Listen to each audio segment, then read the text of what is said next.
အမေအရင်ကြိုက်မယ်လို့ညှော်လင့်နေဩစတြေးလျတောင်တန်ကရိုး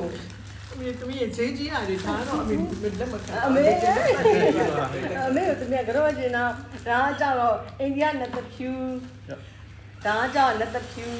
သမီးရဲ့ဖျားကြီးသမီးရလေတော့ပါဒီသားလေးကျွန်တော်တော့ပါ အမေမလုပ်ပါနဲ့ တော်လာမဟုတ်တာလေးမေးမေးလေးရကြီးရဲ့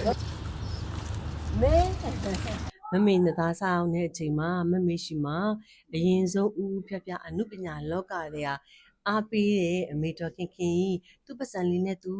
မမေရှိကနေပြီးတော့ဝယ်ပြီးအားပေးခဲ့တဲ့အမေကိုကျေးဇူးတုံ့ပြန်တဲ့အနေနဲ့အခုမမေအမေတို့နသားတွေကြီးပဲ10သိန်းကျော်ဖို့လာပြီးတော့ကြော့တာပါရှင် သမီးရကြည့်ပါဦးလားအဲ့မှာဝင်းနေလို့ဝင်းတယ်တော့ဖြစ်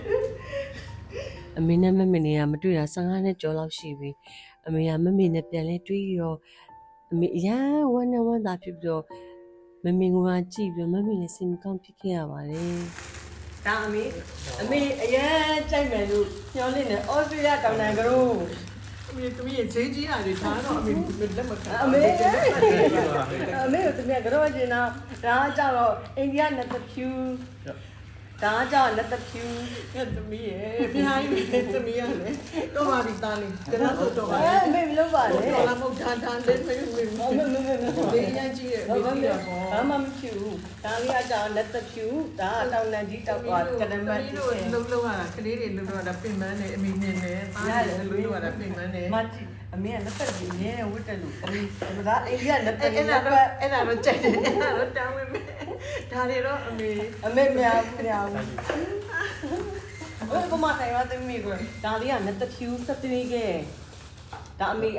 ကုံလို့ရှိသမီးရှိတာအမေအားနာမှာဆိုလို့သမီးအမေကိုအများကြီးသမီးယူလာခဲ့လိုက်တာဒါလေးကတော့နတ်တပူဆက်သေးကလေးပါနတ်တပူဆက်သေးကကအသက်ကြီးတဲ့သူတွေခန္ဓာကိုယ်တွေလေးလံထိုင်းမိုက်နေတဲ့သူတွေလေဖြတ်တဲ့သူတွေလေဖြတ်တဲ့သူတွေအရန်ကိုကောင်းပါတယ်ခလေးလေးရေကူးခတ်မှာအကြာကြီးရေချိုးပြီးတော့ခန္ဓာကိုယ်အေးဆက်လာတဲ့ကလေးလေးဆိုလို့ရှိရင်ရေကူးကန်ပေါ်ကနေပြတ်တက်လာပြီးတော့တကူလုံးကိုလိမ့်ပြီးနင်းနင်းထွတ်ထွတ်လေးဖြစ်ပါတယ်ရှင်ဒီတကားကိုဝါလို့ရှိရင်အမေလာထပ်ဝယ်နေရမှာအားနာနေမှာဆိုလို့လက်တဖြူအတုံးကြီးတွေဩစတြေးလျတောင်တန်ကတို့အတုံးကြီးတွေနဲ့တခါတလေအမေနဲ့မကောင်းတဲ့အချိန်ခန္ဓာကိုယ်ကိုက်ခဲနေတဲ့အချိန်အတုံးတွေမသွေးလေးနိုင်လို့ရှိရင်တွေးလင်းလို့လွယ်ကူတဲ့နတ်တဖြူဆက်သေးကလေးကိုလည်းလက်ဆောင်အများကြီးပေးခဲ့ပါတယ်ရှင်အမေလည်းချမ်းချမ်းမမရှိနိုင်ပါစေမမေရဲ့နသားလေးတွေကလည်းစိတ်ဝင်ပါစေရှင်အသက်ကြီးတဲ့သူဖြစ်ပြီးဖျားတရားလုပ်တဲ့အမေတို့နတ်တဖြူပတိလေးကိုလည်းမမေလက်ဆောင်ပေးလိုက်ပါတယ်အိမ်မှာနေလို့ရှိရင်အမေစိတ်ကြည်လင်းလင်းလေးနဲ့နသားပတိလေးကိုမှုေးလိုက်တိုင်းစိတ်ကြည်လင်းအောင်နတ်တဖြူပတိလေးကိုလက်ဆောင်ပေးခဲ့ပါတယ်ရှင်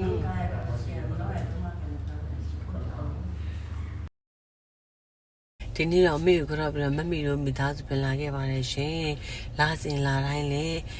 လိုအပ်တဲ့သူတွေရှိလို့ရှင်မမေရဲ့ဈေးဘဝနဲ့သားလေးတွေကိုလိုက်ပြီးတော့လှူပေးပါဦးမယ်ရှင်